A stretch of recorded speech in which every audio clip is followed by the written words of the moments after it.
Bonjour à tous. Nous sommes ravis d'animer aujourd'hui ce webinaire dédié au décret tertiaire. Je suis Aurore Ledouaret, directrice marketing au sein de Cushman & Wakefield. Je serai modératrice aujourd'hui pour ce webinaire.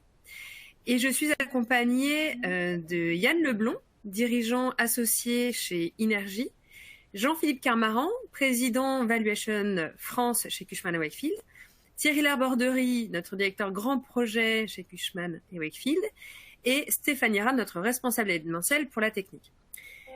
Le décret tertiaire est un sujet prégnant, vous le savez, et la date butoir de déclaration pour le renseignement des consommations énergétiques de référence sur la plateforme Opérat a été fixée au 31 décembre. Notre objectif aujourd'hui est de vous aider à y voir plus clair grâce à 4 grandes thématiques. Le cadre réglementaire du décret tertiaire, les modalités de sa mise en œuvre, les suites à donner à la mise en œuvre de la conformité et les implications pour le marché tertiaire. Nous essaierons de conclure avec un peu de prospective, en essayant de vous apporter une vision et de comprendre au-delà des enjeux énergétiques quel est l'avenir de la qualité des parcs immobiliers et de lutter contre l'obsolescence immobilière. Je termine cette introduction avec quelques petits items pratiques. Vous pouvez aménager votre desk et poser vos questions en fait sur le box Q&A. Nous les poserons en fin de webinaire. Vous pouvez cliquer sur les icônes en bas de votre écran pour aménager votre écran comme vous le souhaitez. Et vous avez un icône trombone qui vous permettra de télécharger la présentation que vous trouverez pendant notre webinaire. Nous donnons 45 minutes pour cette présentation et un quart d'heure de Q&A. Et je donne tout de suite la parole à Yann Leblond pour notre première thématique qui est le cadre réglementaire du décret tertiaire. Bonjour à tous et merci pour votre présence. Je représente la société Énergie qui accompagne de nombreuses sociétés dans le cadre de la mise en conformité du parc tertiaire ou en tout cas des parcs des différents acteurs. Juste peut-être pour vous rappeler le cadre réglementaire. Le décret tertiaire a été initié par la loi Grenelle 2 de 2010 et puis conforté évidemment par la loi Elan. Le décret est donc paru le 23 juillet 2019 avec pas mal d'articles qui se sont succédés.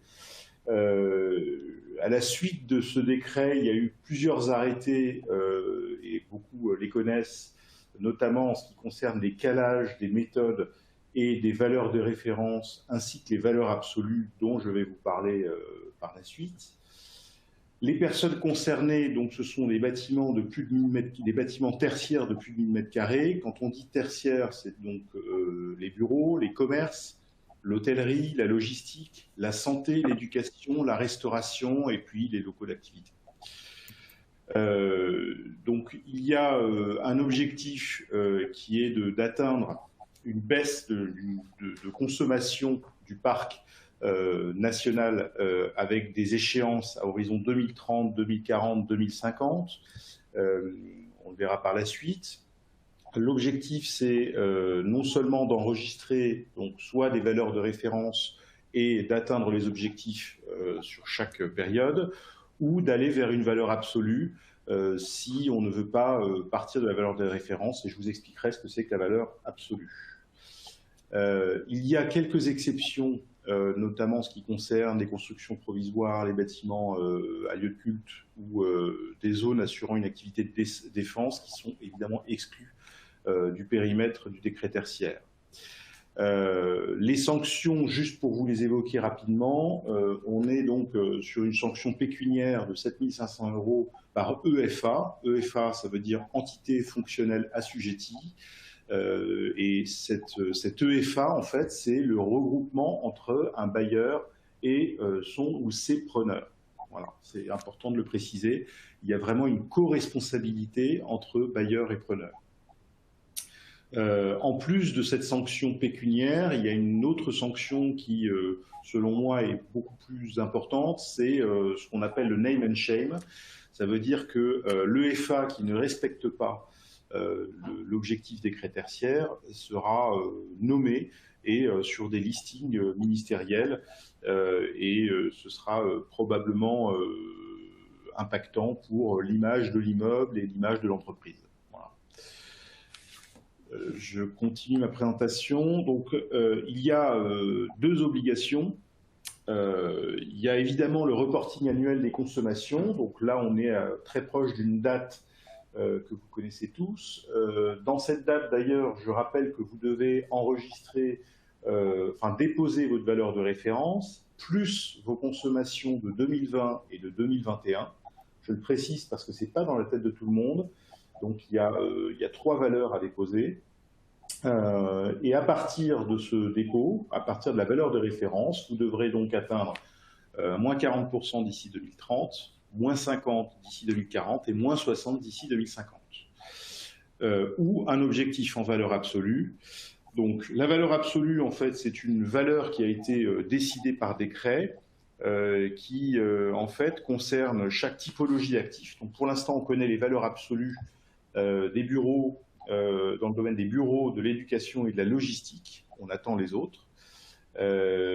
Donc la valeur absolue, elle se calcule pour chaque EFA, dont je vous parlais tout à l'heure, et cette valeur sera régionalisée, c'est-à-dire qu'en fonction de la localité, de l'altitude, enfin il y a des calculs qui sont faits par le ministère, eh bien on aura une valeur de référence, une valeur absolue, pardon, une valeur à atteindre sur chaque palier 2030, 2040, 2050. Pour le bureau, ça dépend de la densité et du taux d'occupation. Donc là, c'est un petit peu plus compliqué comme calcul. Et on va également tenir compte des amplitudes horaires. Je n'ai pas le détail du calcul, mais en tout cas, quand vous rentrerez en fait dans la plateforme Opérat l'actif et puis les usages, en tout cas la façon dont c'est utilisé, il y a un calcul automatisé qui fixera en fait votre valeur absolue. Voilà. Vous pourrez me poser des questions sur cette valeur absolue par la suite, je vous y répondrai bien volontiers. Donc à partir du dépôt de ces consommations, vous allez devoir mettre en place un plan d'action pour, à chaque échéance, atteindre les objectifs pour éviter les sanctions. Il y a aussi la possibilité de procéder à de la modulation. Vous en avez probablement entendu parler. La modulation, elle va être possible dans 3 cas. Vous pouvez avoir des contraintes techniques. Par exemple, dans un hôpital, vous n'êtes pas sans savoir que pour des règles sanitaires, on ne peut pas prendre l'air, aspirer l'air en vrac pour des questions sanitaires évidentes. Donc ça, c'est une contrainte technique, et du fait de cette contrainte technique, on va avoir accès à de la modulation. La modulation, elle concerne aussi des contraintes architecturales, donc les bâtiments classés évidemment, et puis la troisième, qui est une modulation qui n'est pas neutre, c'est le retour sur investissement. Si les actions qui permettent d'atteindre les objectifs sont très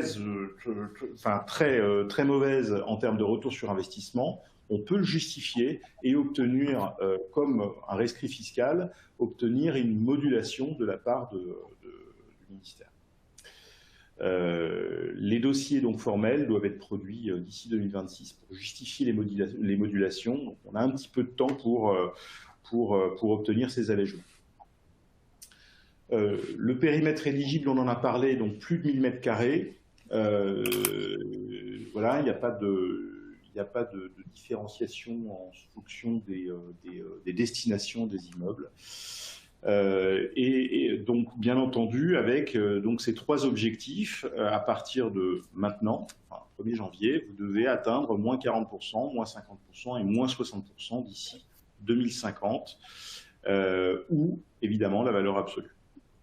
Si vous avez des questions, vous n'hésitez pas à utiliser le chat et on se fera un plaisir d'y répondre.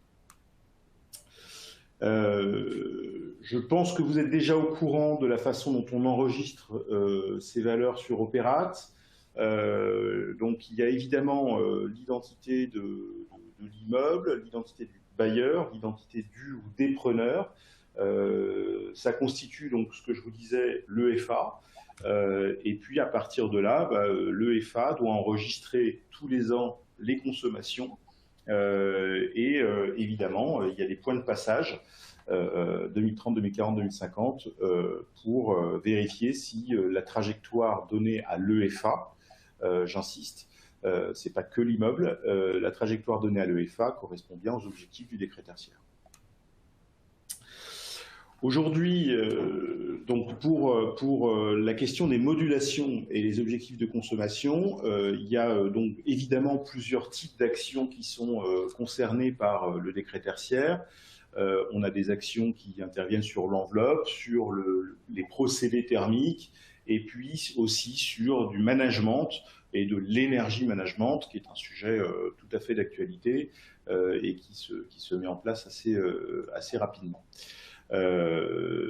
Concernant les contraintes réglementaires et spécifiques, il y a évidemment pour obtenir ces modulations tout un justificatif à monter, donc une véritable étude énergétique pour obtenir ce droit, cet accès à la modulation.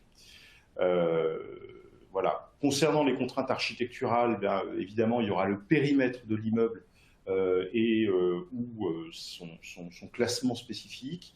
Évidemment, tout ce qui est de classé et puis tout ce qui appartient au patrimoine immobilier français va être exclu, enfin va bénéficier de modulations assez importantes. Il faut un avis d'un professionnel, c'est incontournable. Vous devrez vous faire accompagner pour obtenir cette modulation sur ce justificatif-là. Sur les TRI, eh bien, en fait, il y a des barèmes qui existent. Il y a un calcul assez basique qui nous permet d'obtenir cette modulation avec notamment des durées qui sont à justifier, évidemment, en fonction du coût d'investissement et évidemment du retour sur investissement. Cette durée, on devra faire un calcul, le produire et obtenir gain de cause exactement comme dans le cadre d'un rescrit auprès de l'administration.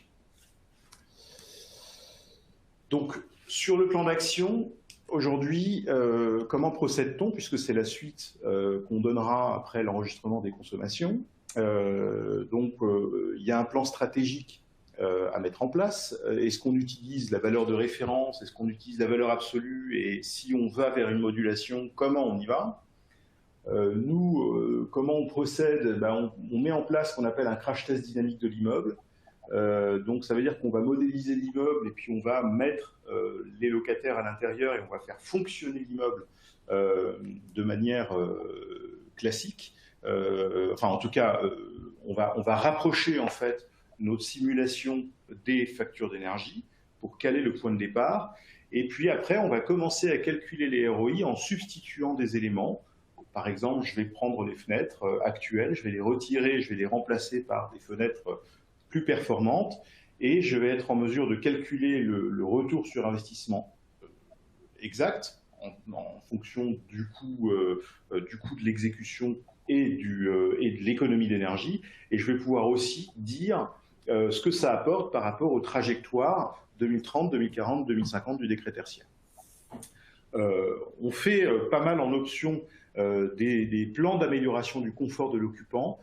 Ça nous est très souvent demandé, puisque quitte à se mettre sur une trajectoire décret tertiaire, on peut aussi répondre à des impératifs ou à des besoins exprimés par les occupants auprès de leurs bailleurs, notamment en ce qui concerne la thématique de la qualité de l'air, du confort thermique d'été et d'hiver, et on fait même fonctionner l'immeuble sur des météos à horizon 2030-2040 qui tiennent compte malheureusement de ce qu'on connaît tous du réchauffement climatique pour savoir si l'immeuble répond toujours aux besoins des locataires et donc du bailleur. Donc à l'issue de cette démarche, on va évidemment pondre un plan d'investissement pour atteindre le niveau décret tertiaire avec les points de passage pour chaque période. Et on va essayer de l'aménager, de faire ce qu'on appelle un plan pluriannuel de travaux, de façon à ce qu'on ne fasse pas tout d'un coup, enfin ça dépend de la stratégie et du contexte de l'immeuble, et on va surtout recalculer les coûts d'exploitation, puisque vous n'êtes pas sans savoir que l'énergie a un impact surtout en ce moment, non négligeable sur les coûts d'exploitation des actifs et donc sur les charges locatives. Et bien, en mettant en place des plans pluriannuels de travaux avec l'objectif de faire baisser la consommation énergétique, on va bien entendu aller dans le sens de la baisse des coûts d'exploitation grâce à des économies d'énergie. Voilà. Cette méthodologie, elle se fait à l'échelle de l'EFA, mais elle se fait aussi à l'échelle d'un portefeuille. Nous, on gère souvent des portefeuilles avec des systèmes de classement par actif ou par typologie d'immeubles, de façon à avoir une vision globale sur un patrimoine et pour donner une trajectoire assez saine à des portefeuilles. Je vous montre un exemple de livrable. Ça, c'est des synthèses qu'on met en général au préalable de nos livrables avec tous les plans d'amélioration. Vous voyez qu'il y a des consommations annuelles en énergie finale et qu'on est capable de montrer aussi l'impact ici qu'on aura sur la classification énergétique et surtout la trajectoire et l'objectif performantiel pour atteindre les niveaux décrets tertiaires.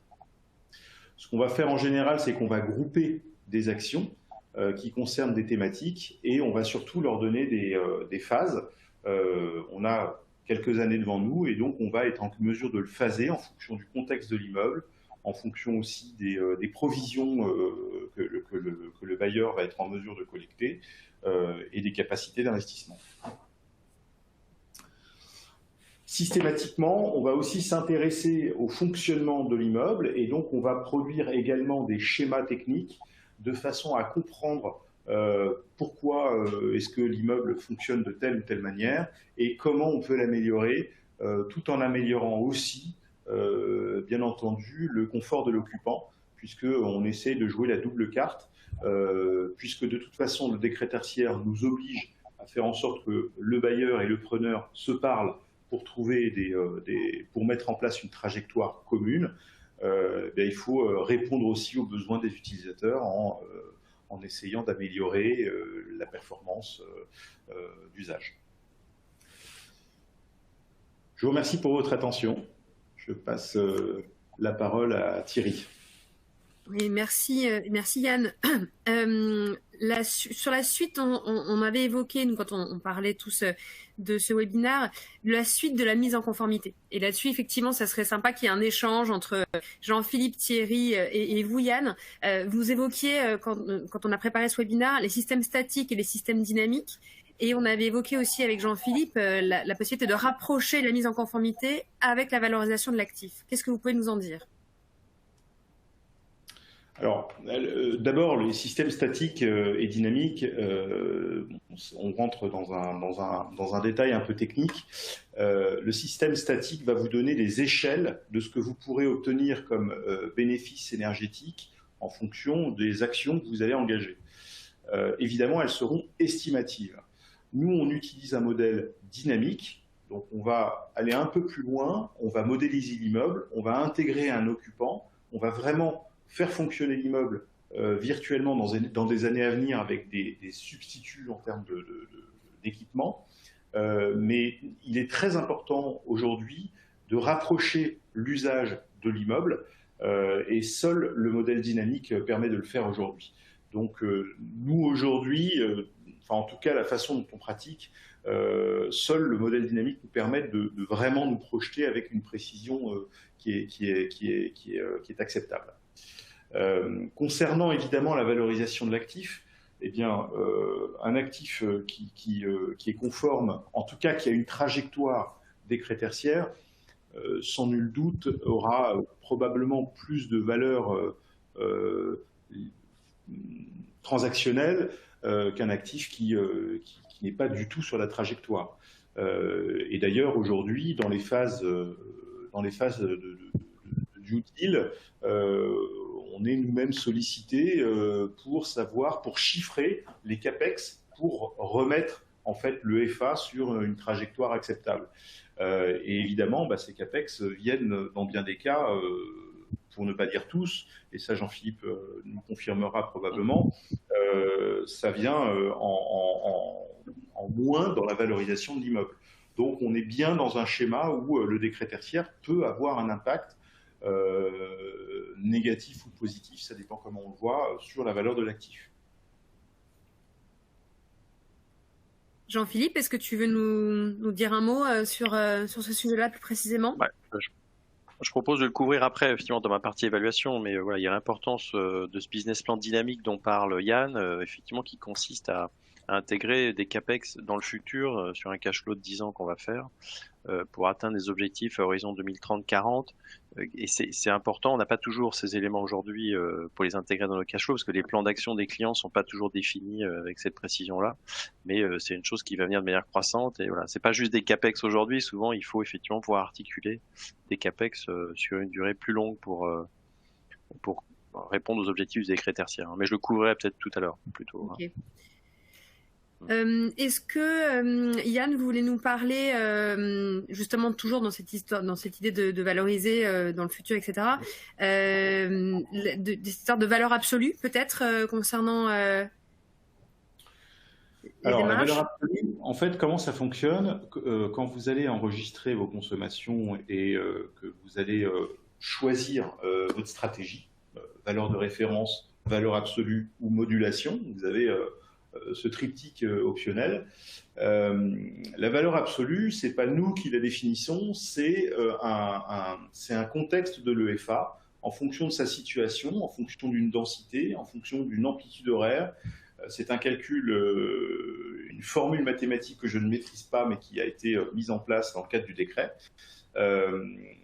Donc en fait, vous rentrez des données sur l'EFA directement sur Opérate et ça vous calcule automatiquement votre valeur absolue. Alors évidemment, l'objectif, c'est de simuler préalablement au choix stratégique, c'est de simuler la valeur absolue de l'EFA pour savoir si c'est plus ou moins intéressant que d'aller dans la trajectoire de la valeur de référence. Aujourd'hui, de ce qu'on peut savoir, enfin en tout cas dans tous les dossiers qu'on a aujourd'hui, on essaye quand même d'aller dans la trajectoire de la valeur de référence pour une raison qui est simple, c'est que comme vous devez enregistrer une consommation qui est comprise entre 2010 et 2019, donc vous avez le choix évidemment de prendre la consommation annuelle qui est la plus intéressante pour vous. Je pense que tout le monde a déjà organisé l'enregistrement de ses consommations de façon à mettre la valeur la plus élevée et de prendre l'année la plus défavorable où on a consommé le plus pour que l'atteinte des objectifs soit évidemment plus facile.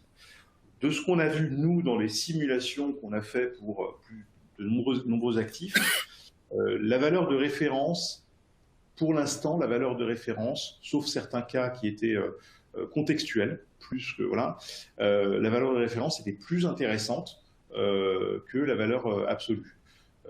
Parce que la valeur absolue, elle est, encore une fois, c'est des formules qu'on ne maîtrise pas, qui nous sont imposées par l'administration et qui ne vont pas forcément dans le sens du contexte réel de l'immeuble. Quand je parle de changement de contexte, c'est par exemple un changement de locataire, c'est des travaux qui ont été faits en cours de route, c'est voilà, c'est tout ce changement de contexte qui est attaché à l'EFA. Et est-ce que vous pouvez nous dire 2 mots sur la modulation? C'est le montant des travaux et donc rédhibitoire par rapport au montant de l'actif. Alors, modulation, donc comme je vous le disais, 3 familles. Il y a la contrainte, il y a la raison technique. Donc avec une contrainte, voilà, par exemple, vous n'avez pas des gaines suffisantes pour mettre des CTA double flux, pour rentrer un peu dans la technique, et bien ça, c'est une contrainte technique qui vous permet d'obtenir de la modulation. La modulation, ça ne veut pas dire une exemption, c'est juste qu'on revoit à la baisse les objectifs de l'EFA. Attention à ça. Voilà, donc ça c'est la première raison. Ensuite, il y a la raison architecturale. Bon, là, je pense que vous avez tous en tête évidemment l'aspect patrimoine. Et donc, les immeubles qui bénéficient d'un classement eh bien, peuvent bénéficier d'une modulation. Encore une fois, ce n'est pas une exemption, c'est juste un recalage de l'objectif en fonction de cette modulation. Et la troisième modulation, c'est le retour sur investissement, qui serait trop long, le temps de retour sur investissement qui serait beaucoup trop long. Et là, on argumente, on calcule et on argumente pour obtenir une modulation qui nous permet de revenir dans un temps de retour sur investissement acceptable. Et les temps de retour sur investissement, ils sont dans les décrets. Et voilà. C'est évidemment des questions-réponses avec l'administration et un recalage de cet objectif. Parfait. Merci Yann. Je propose de passer la parole à Jean-Philippe, justement, sur la valorisation de l'actif. Oui, bonjour à tout le monde. Donc, merci Yann pour cette intervention. Donc, sur la valorisation de l'actif, ce que je dirais en introduction, c'est que les valeurs qu'on produit aujourd'hui n'intègrent pas encore complètement les conséquences du décret tertiaire. Ce que je veux dire par là, c'est qu'on commence à dialoguer avec nos clients pour récolter les consommations énergétiques des bâtiments et on récolte ces informations. On sait identifier des bâtiments qui sont pas bons à premier abord. Hein. Si vous êtes à 200 kWh d'énergie finale par mètre carré par an, l'immeuble, on se dit qu'il est plutôt très énergivore et qu'il a un souci. Si vous êtes à 50, on se dit qu'il est déjà très bon. Donc on a déjà les indicateurs qui sont publiés par l'OID ou par la réglementation elle-même, hein, qui nous indiquent ce qu'est un bon immeuble ou un mauvais immeuble. Mais je dirais que les évaluations telles qu'elles sont faites aujourd'hui n'intègrent pas encore complètement les conséquences du décret tertiaire. Donc pourquoi cela? C'est parce que il va falloir atteindre des objectifs de réduction à horizon 2030, 40, 50. Comme le disait Yann, il faut un plan dynamique et nos clients n'ont pas encore toujours ce plan dynamique à nous présenter qu'on va pouvoir intégrer dans les évaluations. Il y a aussi les modulations, il y a également vous voyez ce qu'on disait, le taux d'occupation, tous ces facteurs qui font que la consommation d'un immeuble tel qu'on la constate aujourd'hui ne signifie pas toujours que la performance est plus ou moins bonne. Et il va falloir qu'on ait ce certificat éco-énergie tertiaire qui sera produit en 2023, qui résultera d'Opérate, pour avoir un dialogue plus riche et commencer à articuler dans les évaluations des plans d'action qui vont permettre de réduire les consommations d'énergie à terme. Et aujourd'hui, effectivement, toutes les évaluations n'intègrent pas des plans d'action très définis avec des CAPEX qui sont intégrés. Et ça, je tenais à le signaler. Par contre, ce qui est vrai, et ce que tu disais, Yann, c'est que tous nos clients qui achètent des immeubles, et quand on est du côté acquisition, évidemment, il y a une due diligence très pointue qui est faite sur le plan technique pour appréhender les CAPEX qu'il y aura à faire à un horizon 10 ans, 20 ans, et les intégrer dans le pricing, et évidemment viennent plutôt en déduction du pricing. J'ai ajouté cette slide que vous voyez ici, qui articule, si vous voulez, un peu les trois situations qu'on rencontre. Il y a des immeubles qui sont anciens, qui sont construits avant 2000, et ce qui se passe, c'est que ils sont probablement pas extrêmement performants sur le plan énergétique aujourd'hui, sur le plan des attentes du décret tertiaire. Hein. Je suppose qu'ils n'ont pas été restructurés évidemment depuis leur année de construction. Et ces immeubles-là, des fois on me dit mais ce sont des passoires thermiques où ils sont anciens, ils sont probablement pas performants, ils vont perdre énormément de valeur. En fait, comme ils étaient déjà anciens, ils avaient déjà un taux de rendement plus élevé qu'un immeuble neuf, et ils intégraient déjà le fait que la durée de vie de l'immeuble est généralement de 35 ans maximum, et qu'après 35 ans, il faut une restructuration lourde dans tous les cas. Et donc, généralement, dans un horizon de 10 ans, 15 ans, on intègre des niveaux de CAPEX très significatifs qui permettent ensuite de produire un immeuble neuf ou quasiment équivalent de neuf qui va mieux répondre aux attentes du décret tertiaire. Donc, ces immeubles-là, ce que change le décret tertiaire, c'est peut-être plus de CAPEX, un montant de CAPEX plus important que ce qui aurait été fait sans décret tertiaire, c'est-à-dire qu'on va devoir aller chercher des performances énergétiques plus élevées peut-être que ce qu'on aurait fait avant le décret tertiaire ou avant la RE 2020. Et donc ensuite, c'est le marché locatif local, le niveau des loyers, la capacité qu'on va avoir à générer un niveau de loyer qui permet d'absorber les CAPEX qu'on va faire, qui vont déterminer si l'immeuble va avoir un futur en tant que bureau ou pas. Et donc le vrai changement, c'est effectivement les contraintes supérieures qu'amène le décret tertiaire et l'ambition énergétique qui peuvent rendre un bilan promoteur ou une opération de restructuration non rentable, et donc peut-être orienter l'immeuble vers un changement d'usage. Sur les immeubles qui sont construits 2000-2010, ils sont assez récents, mais la restructuration de ces immeubles-là elle aura lieu dans un horizon 2040-2045. Il faut encore, si je suis investisseur, il faut encore que j'optimise 15 à 20 ans de flux locatif. Quand je dis optimiser, il faut que j'attire des locataires, il faut qu'ils continuent de payer la valeur locative que j'anticipais. Et pour ça, ça veut dire on ne sera probablement pas trop mauvais par rapport à un horizon 2030, mais par rapport à un horizon 2040, il va sans doute falloir faire à court terme des investissements qui vont permettre de maintenir l'immeuble attractif sur le marché locatif et démontrer des performances raisonnables avant l'échéance d'une restructuration 2040-2045. Et donc c'est sur ces immeubles-là où je dirais on va avoir peut-être le plus de capex à engager dans un horizon de 10 ans pour être sûr qu'on maintient, on réduit suffisamment la consommation d'énergie et on maintient l'attractivité locative du bâtiment. Sur ceux qui sont très récents ou beaucoup plus récents, ils vont avoir généralement une performance, là peut-être Yann tu pourras nous dire ce que tu en penses, mais une performance qui va déjà être raisonnablement bonne par rapport aux attentes du décret tertiaire. En revanche, il faut se projeter à un horizon 25 à 30 ans et donc il y aura probablement des travaux à faire dans un horizon d'ici 10 ans, 15 ans pour vraiment être dans les clous de ce qu'attendront les locataires, de ce qu'attendra le marché de l'investissement aussi en termes de performance à horizon 2040-2050. Donc probablement des capex à prévoir à moyen terme et qui seront articulés dans nos évaluations au travers voilà, dans nos cash flows futurs. Pour pouvoir être reflété dans le prix. Voilà, c'est pas toujours forcément, comme tu disais Yann, peut-être une déduction tout de suite d'un montant de capex pour atteindre des objectifs. C'est toujours à mettre en perspective d'une temporalité, c'est-à-dire que les objectifs du décret tertiaire sont à horizon 2030, 2040, 2050. L'immeuble a une durée de vie et les investisseurs doivent articuler le meilleur scénario jusqu'au moment de la restructuration lourde. Quand je dis articuler le meilleur scénario, c'est celui qui est financièrement le plus intéressant et qui va permettre de maintenir les locataires le plus longtemps possible dans l'immeuble.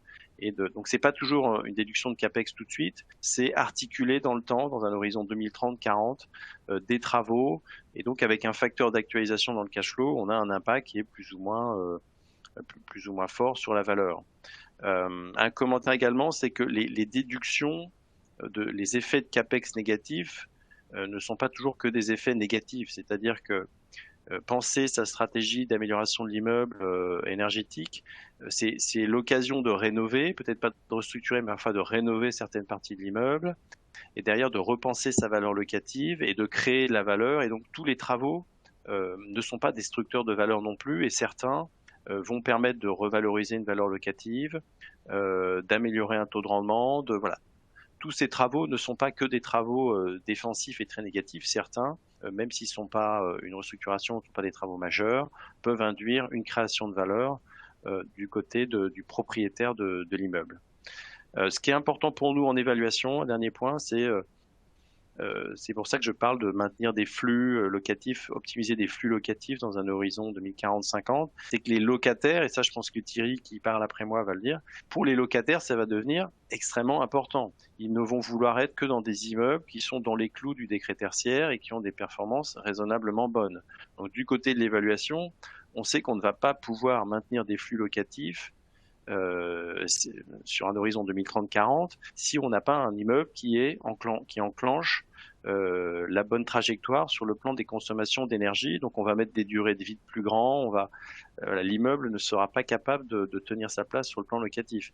Et ça va être une sanction peut-être encore plus forte que le name and shame, c'est que les locataires ne vont plus vouloir être dans ces immeubles-là et donc il faut absolument avoir un plan, une stratégie, être capable de la présenter à ses locataires pour montrer qu'on sait faire converger l'immeuble vers une bonne performance. Après, il y a la question, est-ce qu'on peut faire les travaux en site occupé ou pas? Là, je laisserai peut-être Yann, c'est vraiment un sujet très technique, nous dire si c'est possible ou pas.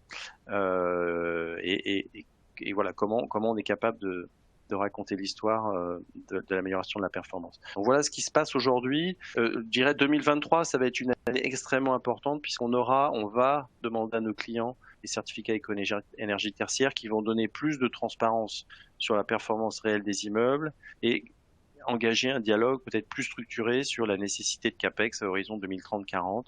Et donc, on va voir comment les valeurs se comportent à cet égard en 2023-2024. Et voilà. Voilà pour ma partie, voilà ce que je pouvais vous dire sur les évaluations. Merci beaucoup Jean-Philippe. Du coup Thierry, je te laisse prendre la parole sur vraiment les problématiques entre propriétaires et locataires, l'implication pour le marché, ce que tu peux nous dire sur le sujet. Merci Aurore. Oui, il va de soi que, et merci à Jean-Philippe et à Yann d'avoir expliqué tout ça, il va de soi qu'aujourd'hui, on y est, quoi. On est véritablement dans la recherche d'économie. Le décret tertiaire a fixé des choses très précises, notamment en termes d'échéance et en termes d'objectifs. Donc, on voit bien, on est dans la perspective à minima de 2030. Ce sont des éléments qui sont forts pour l'analyse du marché parce que aujourd'hui, et vous avez eu raison de le souligner tous les deux, aujourd'hui, les utilisateurs sont en attente de recherche de performance et de garantie à cet égard. Voilà. Donc, sur les 4 millions de mètres carrés disponibles en Île-de-France aujourd'hui, puisqu'on voit que l'offre est assez abondante, on considère globalement qu'il y a à peu près 1 300 000, 1 400 000 d'opérations de plus de 5 000 mètres carrés qui sont neuves et restructurées, et donc qui, normalement, correspondent aux critères attendus à minima pour 2030.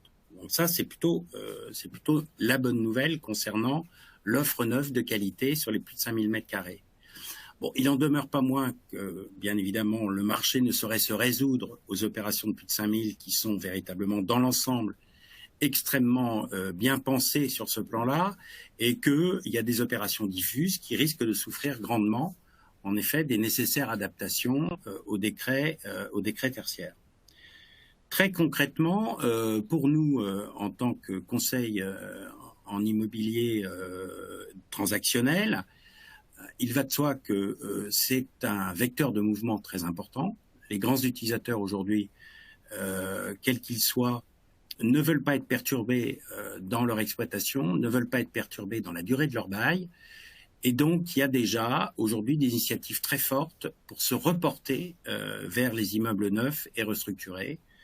C'est-à-dire qu'on peut considérer aujourd'hui qu'il y a à peu près 70% de la demande des grandes opérations, encore une fois supérieures à 5 000 m², sur des immeubles neufs ou restructurés, que ceux-ci soient en cours de livraison ou en état futur d'achèvement.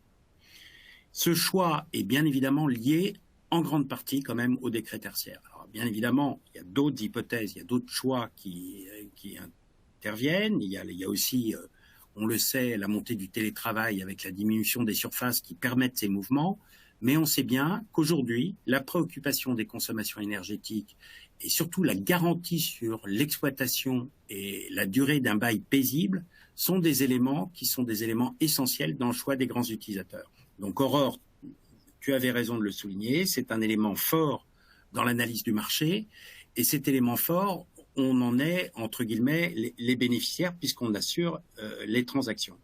Et on voit bien que les transactions, d'ailleurs, le nombre de transactions, notamment de grandes opérations, augmente de manière considérable sur 2022 par rapport à aux années 2020 et 2021, qui ont été des années, on le sait, très perturbées par la crise sanitaire. La vraie difficulté du sujet, c'est, hormis bien évidemment l'attente des utilisateurs et le fait qu'ils préemptent, entre guillemets, les surfaces qui sont les surfaces neuves ou restructurées, c'est que bien évidemment, ça crée des disparités au niveau du marché, ça crée des disparités en termes de localisation, ça crée des disparités en termes de qualité d'actifs, bien sûr, et bien évidemment également en termes de valeur, puisqu'on voit bien que Paris est en grande partie préempté justement par les grands utilisateurs pour ces motifs-là, parce qu'on considère souvent que les immeubles de type haussmannien ont une enveloppe naturelle qui permet de faire des économies plus facilement, des économies d'énergie plus facilement. Après, il y a les contraintes aussi des ABF dont il faut tenir compte. Et je crois qu'aujourd'hui, les opérateurs et promoteurs qui cherchent à restructurer dans Paris sont confrontés à pas mal de difficultés par rapport à ça. Mais bon, toujours est-il que le neuf est largement préféré et que la préférence des grands utilisateurs vers le neuf conduit par définition à engendrer, dans Paris en tout cas, une raréfaction du neuf avec une montée en puissance des valeurs très considérable, puisqu'aujourd'hui on est sur des logiques à 1 000 € et même au-delà pour des opérations dans un quartier sans trop d'affaires. Donc ça, c'est un point important. La première sanction, bien évidemment, c'est la sanction naturelle de la valeur locative. La valeur locative s'appréhende positivement dès lors que l'immeuble est irréprochable sur le plan de ses labellisations et certifications. Et très concrètement, Paris, dans ce domaine-là, tire plus son épingle du jeu d'autres secteurs. Donc ça, c'est le premier sujet, sanction financière immédiate. Ensuite, la deuxième chose, c'est qu'est-ce qui se passe très concrètement dans les rapports bailleurs-preneurs? Eh bien, ça bouleverse un peu l'équilibre naturel. C'est-à-dire qu'on a été sur des baux de type investisseur classique et sans aucune difficulté par rapport à une logique de marché et une logique économique qui fonctionnait bien. Et aujourd'hui, comme le décret tertiaire rebat les cartes, naturellement se pose la question de savoir qui va assumer les grandes modifications qui seront nécessaires pour faire des consommations énergétiques minimisées. Alors, par rapport à ça, on a tendance à réfléchir par rapport à ce qu'on a dans son bail. On regarde bien évidemment, la fameuse séparation 606-605, le fait que, bien évidemment, on va se dire que tout ce qui concerne le clos et le couvert est à la charge du propriétaire, que tout ce qui est plutôt interne à l'immeuble est à la charge du preneur, que les gros équipements demeurent à la charge du propriétaire. Et tout ça sont des débats qui sont très classiques et qui ont été alimentés pendant des années par une jurisprudence très claire. Maintenant, comme ça bouleverse encore une fois l'équilibre naturel de ces relations contractuelles et que le décret tertiaire a voulu laisser la place à la discussion et dans le respect des équilibres économiques, il va de soi que la plupart du temps, il faut que le preneur et son bailleur, dans le cadre d'un maintien dans les lieux, réfléchissent éventuellement à une configuration contractuelle différente avec un avenant ou éventuellement une annexe environnementale qui serait modifiée. La chose est sûre, c'est que ça va toujours être un débat assez difficile entre le propriétaire et le locataire par rapport à qui fait quoi. Et je pense que les avocats vont avoir un champ d'investigation assez important pour tracer les limites finalement et la ligne de partage entre ces deux obligations. On peut penser que, en fonction des baux qu'on aura, mais même s'ils sont des baux investisseurs, on peut penser quand même que malgré tout, on laissera le soin à l'utilisateur de s'occuper peut-être de certains aspects qui sont plus à l'intérieur de ces locaux, dans le cadre finalement de relamping ou pourquoi pas d'aménagement sur la climatisation qui serait peut-être plus performant et que les propriétaires seront plutôt en charge naturellement de tout ce qui concerne le clos, le couvert, etc. Maintenant, ça doit se préciser, les équilibres doivent se repréciser parce que, encore une fois, il faudra regarder un peu en fonction du bail qui reste à courir, en fonction des hypothèses de valorisation du bail dans la durée, parce que, bien évidemment, les investisseurs, eux, ont un regard naturel sur leur actif au-delà de 2030. Et d'ores et déjà, on voit d'ailleurs que des investisseurs qui souhaitent se positionner sur des immeubles à l'acquisition ont déjà même un regard à l'échéance 2040. Voilà. Donc très concrètement, cette phase de discussion aujourd'hui qui reste entre le propriétaire et son locataire sont des éléments qui sont très importants en ce moment, qui peuvent modifier de manière très substantielle les équilibres du marché d'aujourd'hui. Et il faut une vigilance particulière sur ce qui va être décidé au cas par cas et savoir si à partir de ça, on pourra dresser un bilan global en se disant est-ce qu'il peut y avoir une jurisprudence le moment venu de l'équilibre des rapports contractuels entre les bailleurs et les preneurs. Moi, pour l'instant, je n'ai pas la réponse, bien évidemment. On est au tout début du sujet. Mais ce qu'on sait, et c'est ça aujourd'hui qu'il faut retenir de l'impact du décret tertiaire, c'est que les utilisateurs sont extrêmement mobilisés sur le sujet, que les propriétaires sont dans une logique très forte de préservation de la valeur et d'optimisation de la valeur de leurs actifs, et que ces débats, finalement, vont rester des débats très importants, au moins jusqu'à l'échéance 2030, un petit peu avant, parce que si on met en œuvre, bien évidemment, des travaux assez conséquents, il faudra prévoir, dans tous les cas, au moins, pour certains cas, peut-être jusqu'à plusieurs mois de travaux. Dernier point que je voulais souligner, c'est que dans tous les cas, les preneurs ont bien conscience, et c'est ce qui est répété systématiquement dans l'approche de nos grands utilisateurs, que si véritablement le propriétaire a l'obligation de se mettre dans une logique de travaux très importants sur soit l'enveloppe de l'immeuble, soit la climatisation rechangée partout, soit éventuellement la pose d'une GTB, soit ces différents éléments-là, que dans tous les cas, se dire qu'on peut rester serein dans le cadre de son bail par rapport à des travaux en site occupé, je crois qu'aujourd'hui, il n'y a pas un utilisateur qui est prêt à jouer ce sujet-là.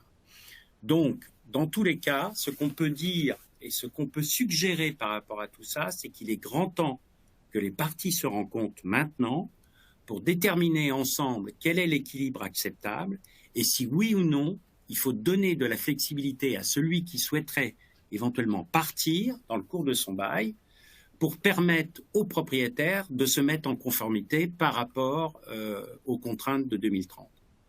Voilà, c'est ce que je voulais rapidement dire sur les impacts immédiats sur le marché tertiaire. Merci Thierry, merci à vous trois parce que vous avez bien respecté le temps qui nous était imparti. Peut-être on prend 1 ou 2 minutes vraiment pour conclure sur ce webinaire. Et là, encore une fois, c'est une intervention que je voudrais commune à vous trois. Nous parlions, quand on a préparé du webinaire, peut-être d'un marché à 2 vitesses avec les actifs qui seront ready décret tertiaire et ceux qui ne l'étaient pas. Donc, quid de ceux qui ne le sont pas? Va-t-on vers un marché de la reconversion? Et quel point de vue, quelle conclusion du point de vue de la valorisation? Qui veut commencer? C'est vraiment très, très, très, très short parce qu'on a beaucoup de questions. Moi, un premier petit commentaire, peut-être Yann, juste avant que tu interviennes, c'est que ready décret tertiaire, attention, ça veut à la fois tout dire et rien dire. C'est des horizons 2030-45 ans, donc on peut être ready 2030, mais pas 40-50. Hein, donc. Ready décret tertiaire, attention de ne pas se tromper sur le sens que ça a vraiment. Oui, alors pour compléter ce que dit Jean-Philippe, en plus, aujourd'hui, on assiste quand même à un dérèglement des consommations des immeubles, notamment l'été, puisqu'on a des périodes estivales qui sont un peu complexes à gérer. Donc tout à l'heure, il y avait une question qui disait mais quelles sont les économies réelles? De toute façon, baisser sa consommation d'énergie, c'est de l'économie. Ça ne fait aucun doute, surtout qu'on parle en énergie finale, hein, donc c'est pas de l'énergie primaire. L'énergie finale, c'est vraiment le quantitatif que vous avez sur vos factures d'énergie. Donc il y a des économies à la clé. Après, il y a évidemment un effet ciseau avec l'actualité sur le coût de l'énergie qui fait que si je baisse de 40% ma consommation d'énergie, mais que le coût de l'énergie augmente de 20%, l'économie, elle n'est que sur la différence, évidemment. Donc l'aspect économique propre à l'actif, il faut le voir d'une façon tout à fait globale. Voilà. Et je réponds déjà, parce que j'ai vu qu'il y a eu plusieurs questions là-dessus, tout immeuble concerné par le décret tertiaire de plus de 1000 m², dont l'usage est tertiaire, est soumis, qu'il soit en copropriété, qu'il soit mixte, c'est-à-dire on peut avoir 500 m² de logement et 1000 m² de bureau, la partie du bureau est concernée. Voilà, donc c'est très clair. Hein, pour répondre à toutes ces questions, j'en ai vu pas mal là-dessus. Merci Yann. Et sur peut-être finir, est-ce que effectivement il y aura un marché de la reconversion de l'immobilier suite effectivement à ces immeubles qui ne seraient pas forcément compatibles? Qui veut prendre la main sur cette réponse? Moi, je veux bien m'y atteler. Très concrètement, si véritablement on a un immeuble qui est dans une localisation difficile, avec la limite du plafond de verre du loyer, parce qu'on sait très bien qu'il y a des immeubles, même s'ils sont refaits de la meilleure des façons qui soient, s'ils sont dans un environnement qui est un environnement difficile, il y aura toujours ce plafond de verre. Très concrètement, on sera obligé de se poser la question de l'usage. Ça me semble une évidence. C'est-à-dire qu'il faudra vraisemblablement analyser de manière alternative quelles pourraient être les issues et les opportunités de sortie différentes. il y a bien évidemment l'habitation, il y a bien évidemment les résidences seniors, il y a bien évidemment, pourquoi pas, oui, les résidences seniors ou d'autres hypothèses. Mais en tout état de cause, il faut faire l'exercice. C'est très important. Il faut se dire, le moment venu, voilà, pour, je sais pas moi, une hypothèse de travaux de 2500 ou 3000 euros à peu près le mètre carré, si on décide de modifier structurellement et profondément l'actif, quelles sont les hypothèses de valorisation et de sortie que j'ai qui sont viables. L'effort devra être fait. C'est clair que ça va, à mon avis, annoncer un marché de la restructuration et du transformation d'usage.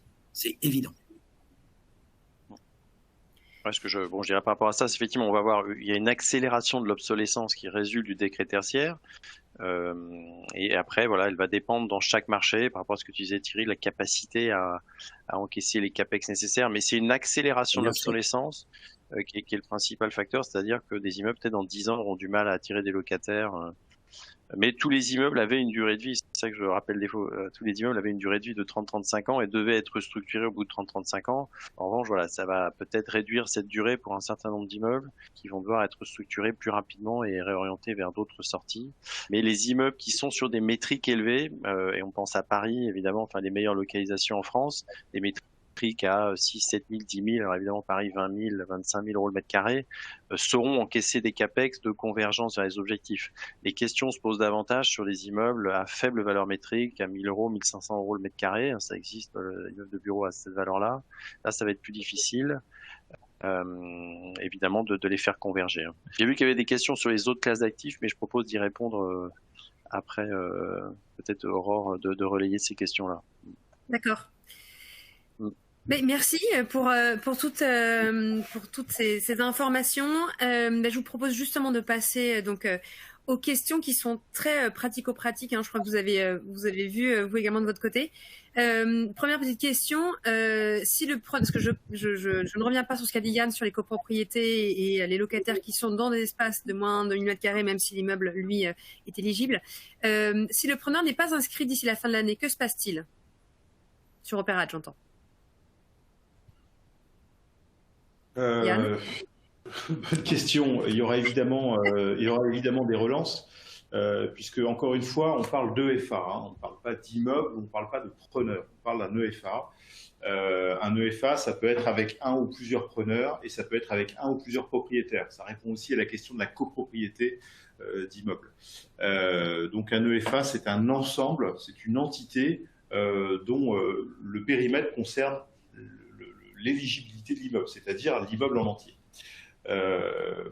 Aujourd'hui, évidemment, il faut courir un petit peu pour enregistrer l'immeuble, ses locataires, ses copropriétaires s'il y en a plusieurs. Donc la plateforme Opérate est prévue pour ça. S'il y a des locataires qui ne sont pas renseignés, est-ce que vous allez prendre un coup de bâton immédiatement au 1er janvier? J'en suis pas certain. Mais il va falloir quand même envisager de régulariser la situation d'ici l'été, à mon sens. Voilà. Un commentaire par rapport à ça, sur le plan de l'évaluation, si on n'a pas d'informations en 2023-24, si le client ne peut pas nous donner d'informations sur la performance de son bâtiment, et ça c'est partout en Europe, parce que dans chaque marché, je dirais, à son décret tertiaire, ça va être un problème important, et l'évaluation va être rapidement entouré de réserves très significatives qui vont disqualifier le travail d'évaluation totalement. Donc il faut vraiment, aujourd'hui, il ne sera pas acceptable en 2023-24 de ne pas avoir d'informations sur les performances de son bâtiment. Autre question, alors là... Pardon. Il y aura une sanction de marché aussi, c'est évident. C'est-à-dire que... Ah oui, qui viendra directement. Ouais. Mais bien sûr, qui viendra assez directement. Donc... très concrètement, il y aura, on sait très bien d'ores et déjà, on les a identifiés, il y a des amplitudes terribles, très importantes de valeur entre ceux qui sont décrets tertiaires compatibles, les immeubles neufs et restructurés, et puis les immeubles, je dirais, de seconde main, même de bonne aloi, sur certains secteurs en valeur locative, il y a à peu près entre 100 et 150 euros le mètre carré pour une localisation qui est pas forcément très très éloignée, loin s'en faut. Donc il y a une sanction immédiate du marché par rapport à ça. Donc il faut vraiment entamer le dialogue assez rapidement. Il faut vraiment se mettre, pour ceux qui l'ont pas encore fait, si c'était le cas, ce serait ennuyeux, mais il faut vraiment se mettre dans une logique de répondre et de publier sur la plateforme. Parce que sinon, naturellement, on va avoir de graves problèmes de valeur sur les actifs. Et puis pour les utilisateurs, ça sera le même sujet. Parce qu'on sait très bien aujourd'hui que les utilisateurs, ils ont besoin de dire au marché, quel qu'il soit, qu'ils sont dans une logique qui est dans une logique vertueuse, et ça favorise beaucoup de choses, y compris le recrutement. Voilà. Quelques questions également pratiques sur les éléments qui sont mis en place en ce moment. J'ai vu une question notamment mise en place sur les mobilités douces, tout ce qui peut évidemment réduire les consommations d'énergie. Est-ce que ça, c'est quelque chose qui aide et comment c'est valorisé par le décret tertiaire? Alors, j'ai vu une question très intéressante tout à l'heure avec quelqu'un qui a installé des bornes de recharge pour la mobilité électrique. Alors, ça demande quand même une confirmation, mais il me semble que toutes les consommations attenantes à ces bornes qui sont installées ne seront pas prises en compte dans le décret tertiaire. Évidemment, ce serait complètement contradictoire en termes d'état d'esprit. Donc évidemment, c'est des consommations qu'on isolera.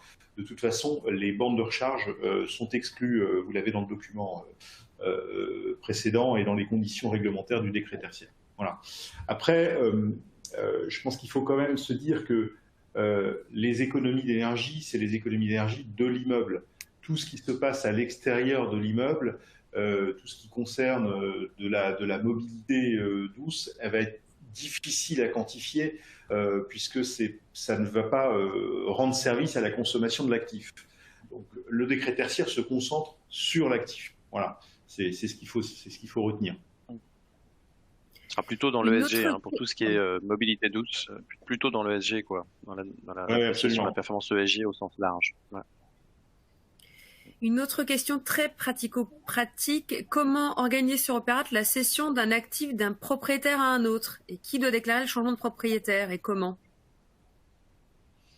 Alors, c'est une question qu'on a actuellement. Tout simplement, il y a une manipulation à faire sur Opérate et un changement de propriétaire sur Opérate. Ça doit être déclaré et puis il y a une prise en compte quasi immédiate de l'administration. C'est vraiment, de toute façon, le propriétaire, c'est dans bien des cas une personne morale.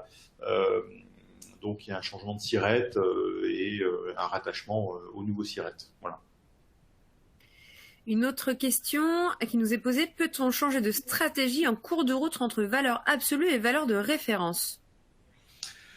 Alors c'est une bonne question. La réponse est oui, parce que on a, comme vous le savez, jusqu'à 2026, si les souvenirs sont bons, pour quelle est la méthode, obtenir des modulations, toutes ces questions-là. De toute façon, un changement de trajectoire en termes de consommation, de valeur de référence ou de valeur absolue, c'est assez compliqué de savoir aujourd'hui, à l'heure où on se parle, si l'une est meilleure que l'autre. Si jamais on a des modifications importantes qui sont d'ordre contextuel sur l'état locatif ou sur des transformations et des travaux importants qui seraient amenés à être faits et qui étaient prévus préalablement à l'application du décret tertiaire. Donc, en tout état de cause, changer de méthode me semble, possible. Il y a simplement un jeu d'aller-retour avec l'administration là-dessus. Merci Yann. Une autre question qui va ouvrir sur autre chose aussi. Quelqu'un nous demande comment définir des objectifs quand les activités sont très irrégulières, quand potentiellement il y a un élément un peu particulier dans un local de bureau comme un data center, et ça ouvre sur ce que disait tout à l'heure Jean-Philippe, sur les autres classes d'actifs, comme les centres commerciaux par exemple. Je te laisse peut-être répondre à la première partie, Yann, le data center, la salle de marché, etc. Oui, alors bon, des modifications d'usage. Tout à l'heure, il y avait une question qui relate un petit peu ça. C'est quid si on enregistre une consommation de référence qui est antérieure à l'arrivée d'un nouveau locataire. Bon, si on va vers la valeur de référence, quel que soit le locataire, quel que soit l'état de l'actif au moment où on va prendre la valeur de référence, on a tout intérêt à prendre la valeur de référence la plus élevée. Ça, je pense que tout le monde est bien au fait de la question. Ça permet d'atteindre plus facilement l'objectif. Après, concernant effectivement si par exemple on a un data center qui s'est installé, qui a été implanté entre 2010 et 2019 dans un immeuble, connaissant la consommation d'un data center, on a tout intérêt à prendre l'année où on a les consommations ajustées avec effectivement la présence du data center, de façon, encore une fois, à avoir un objectif plus atteignable. Quelles que soient les modifications que vous allez prendre, si vous êtes en valeur de référence, c'est très basique. On va prendre la valeur de référence et on va vous dire 2030, 2040, 2050, vous avez besoin de baisser cette valeur de référence de 40, 50, 60%. Si vous êtes en valeur absolue, bien évidemment, il peut y avoir des recalages en fonction, comme je vous le disais, des usages, de la densité, des taux d'occupation, des amplitudes horaires. Donc, en fait, il va y avoir une phase d'adaptation de la valeur absolue en fonction de l'actualité de l'actif. Donc, c'est, encore une fois, c'est un calcul qu'on ne maîtrise pas nous, qui est maîtrisé donc par l'administration et qui est complètement contextuel par rapport à l'immeuble et à son ou ses locataires.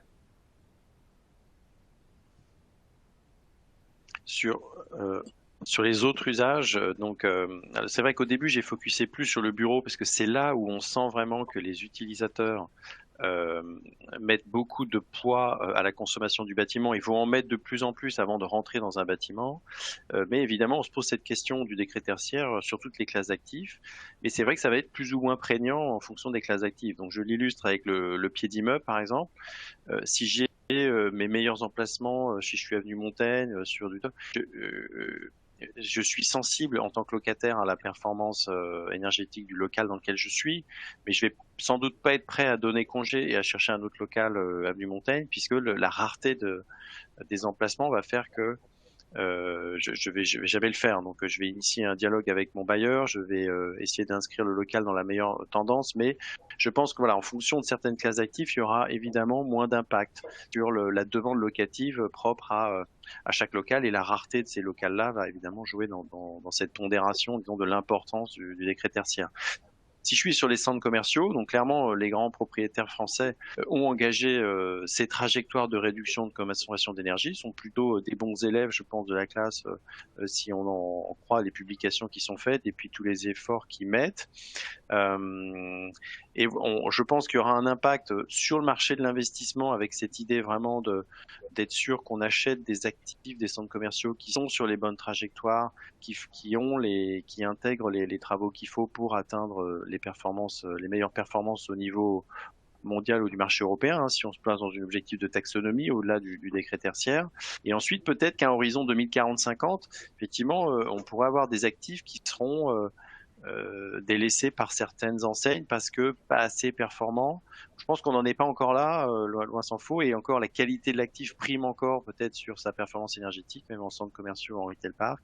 Mais on peut se demander si dans un horizon plus lointain, est-ce que voilà, les consommateurs également seront pas plus soucieux d'aller dans des lieux de consommation qui sont performants. Je pense que ça jouera moins sur le pied d'immeuble, mais on peut se poser des questions sur les autres formats du retail. Ensuite, sur la logistique, ça va être également un point important qui va être suivi. Donc, sur toutes les classes d'actifs, on va bien avoir cette logique de recherche de performance par rapport au décret tertiaire. Merci Jean-Philippe. Oui, pardon. Un dernier commentaire logistique, on peut avoir sur certains secteurs la même contrainte que sur le High Street, avenue Montaigne par exemple. Rareté de l'offre fait que peut-être quand même il y aura une sous-pondération de l'importance de la consommation énergétique dans le choix de l'utilisateur, mais on verra avec le temps comment tout ça se pondère et ce qui prime pour les occupants. Alors, je propose encore une ou deux questions parce qu'on est déjà en train de dépasser le timing de notre webinaire. Question, si le propriétaire n'est pas en mesure d'atteindre l'objectif en 2030, est-ce une opportunité pour renégocier le coût de la location? Alors, oui, c'est sûr, ça pourrait, tout autant. Ouais. Vas-y, Yann. Ouais. Si tu veux. Non, mais bon,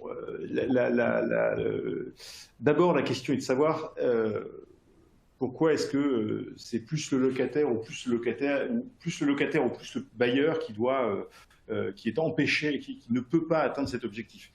Ça reste à déterminer. Oui. Ça, c'est une première chose. Mais c'est pour ça que se mettre autour d'une table et discuter posément et concrètement des actions qu'on doit mener et la façon dont elles vont être financées, c'est absolument incontournable dans le schéma et dans la trajectoire voilà, qui est indispensable, qu'on doit mettre dans un bail en fait. Après, comment dire, un immeuble qui ne peut pas atteindre sa trajectoire 2030, 2040, 2050, encore faut-il connaître les raisons. Et puis, n'y a-t-il pas derrière ça des possibilités de modulation? Est-ce qu'il n'y arrive pas pour des questions financières, purement financières, et à ce moment-là, bah, il faut regarder un petit peu la façon dont ça peut être financé par des banques, voilà. Mais si c'est une des raisons qui peuvent permettre d'obtenir une modulation, bah à ce moment-là, il faut tout de suite ouvrir le cahier de modulation. Mais la renégociation du loyer, de toute façon, c'est ce que disait Thierry tout à l'heure. Un immeuble qui n'est pas sur une trajectoire décret-tertiaire, il y aura une sanction inévitable que le marché locatif donnera à l'actif. Ça me semble incontournable. Un commentaire sur les modulations, peut-être.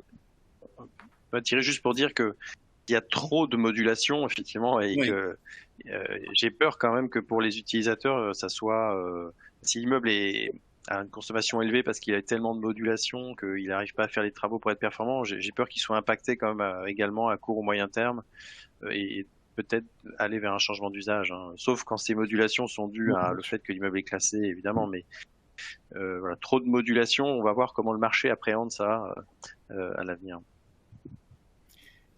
Il peut y avoir également, comment dire, des négociations par anticipation, c'est tout à fait possible également, parce que on a tous bien en tête l'échéance de 2030. Certains immeubles vont faire l'objet de rénovations un peu plus lourdes, parce que si on veut respecter cet objectif, en fonction de ce qu'on a comme actif, il est clair qu'il peut y avoir en effet des travaux qui soient assez lourds, qui peuvent perturber le cours du bail de l'utilisateur, de son locataire, en considérant que le locataire a quand même envie de rester dans l'immeuble, ce qui n'est pas toujours évident non plus. Mais dans tous les cas, nous, ce qu'on pense, c'est que les parties prenantes ont intérêt à se parler assez rapidement par rapport à tout ça, pour voir en effet comment essayer ensemble de respecter le premier cliquet à 2030, sans parler de 2040, et que le cliquet à 2030 nécessitera certainement des travaux et de transformer également les usages d'exploitation du preneur. C'est-à-dire que le preneur doit s'engager également à être plus vertueux dans son quotidien dans l'immeuble. Voilà, donc ça, c'est évident. Donc de toute façon, il faut d'ores et déjà partir sur un dialogue, c'est clair. Il faut partir sur un dialogue qui prévoit en effet les différentes étapes nécessaires jusqu'au cliquet. Si véritablement le preneur souhaite, et que c'est l'intérêt vraiment du propriétaire, récupérer sa liberté un peu plus tôt, peut-être que ça peut être également une hypothèse de sortie par anticipation. Je crois que ce qui est important, c'est de dire que tout est possible dans la logique contractuelle. C'est-à-dire que le décret n'a pas souhaité intervenir sur la part de responsabilité de l'un ou de l'autre, et en revanche, il confirme que le dialogue est nécessaire pour remplir les objectifs. Donc, il faut dialoguer. Voilà. Merci. Et alors, on conclura avec une dernière petite question. Est-ce qu'un jour, on verra un label décret tertiaire, comme on a pu voir un label HQE, BBC, BREEAM? Alors, il y a le certificat éco-énergie tertiaire qui va être délivré à partir de 2023, donc il sera une feuille émise par Opérat où vous aurez 3 feuilles vertes, 2 feuilles vertes, une feuille verte, une feuille orange ou une feuille noire. Donc, qui va démontrer votre performance si vous êtes sur la trajectoire ou pas. C'est ça que ça veut dire. Est-ce que vous êtes sur la trajectoire vers 2030? Est-ce que vous êtes sur la trajectoire vers 2040, vers 2050? Donc, chaque année, ça va indiquer est-ce qu'on est sur la trajectoire. Donc, c'est pas parce qu'on est bon une année qu'on va être bon les 2 années qui suivent. Ça va être, mais ça va jouer ce rôle-là, je pense. Très bien. Mais écoutez, merci à tous de nous avoir suivis pour. Pardon. Un autre commentaire? Du côté de nos intervenants? Non? C'est bon. Donc, merci à tous d'avoir suivi ce webinaire dédié au décret tertiaire. Navré pour ceux auxquels nous n'aurions pas répondu aux questions qui étaient posées. Nous sommes malheureusement dans un temps imparti. Et puis, nous vous donnons rendez-vous bientôt pour une autre thématique de webinaire. Merci Aurore, merci à tous. Merci, au revoir à tous. Au revoir.